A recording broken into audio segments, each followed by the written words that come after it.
So this last step is growing customers for the web mobile channels. Now, if you remember, we started here on the left. We did earned and paid media. We got customers, acquired them, and activated them. We've kept them, trying to keep churn to a minimum. And now we're going to grow customers with a series of activities, just like in the physical channel. Can we upsell? Can we next sell? Can we cross-sell? And we can get referrals that will get us a viral loop. One of the most important metrics to think about now that we have an end-to-end funnel is something called lifetime value. And lifetime value, LTV, is not your lifetime, but your customer's lifetime.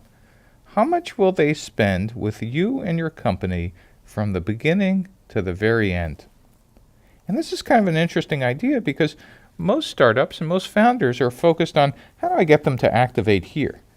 But for you to be a successful company and actually thinking about how much you could spend on them over here, you need to understand, can I get them to spend more and more over time, and how to keep them longer and longer by reducing churn? So one of the interesting equations for every startup is that lifetime value needs to be greater than customer acquisition cost. Seems intuitively obvious, but what you want to make sure is the amount of money you're collecting over here is bigger than the customer acquisition cost. You remember the amount of money you were spending from here to here. That was the customer acquisition cost, CAC, here. So lifetime value needs to be greater than customer acquisition cost. And as you get more familiar with your company and start talking to investors, the real interesting thing is, what is this ratio? For example, in SaaS software, some investors think that number should be 3 to 1. In telecom, it might be something else.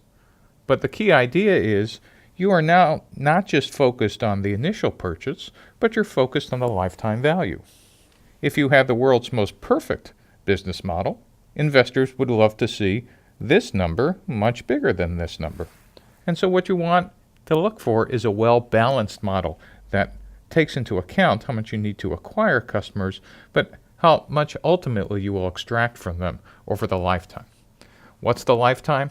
That really is up to you and your investors and how many years you calculate lifetime value. Some use 3 years, some use 5. That's a question that you and your investors will discuss. This acquisition cost versus lifetime value discussion really is a balancing act. So what are some of the balancing acts? Well, in the customer acquisition cost, if all of a sudden you could get a viral loop going, well, that decreases your cost of acquisition. If in fact your conversion rate between acquisition and activation could be increased, again, it decreases your customer acquisition cost. If you could do in physical channels, telesales or inside sales versus having a direct sales force, again, your CAC declines. The idea is, what can you do to make this very efficient? And therefore also on lifetime value. How do you reduce churn and attrition in keeping customers? Do you have scalable pricing? Are you cross-selling and upselling a lot? Can you expand your product line? And again, are you getting a viral loop and referral loop from happy and satisfied customers telling others word of mouth? And so this is a balancing game.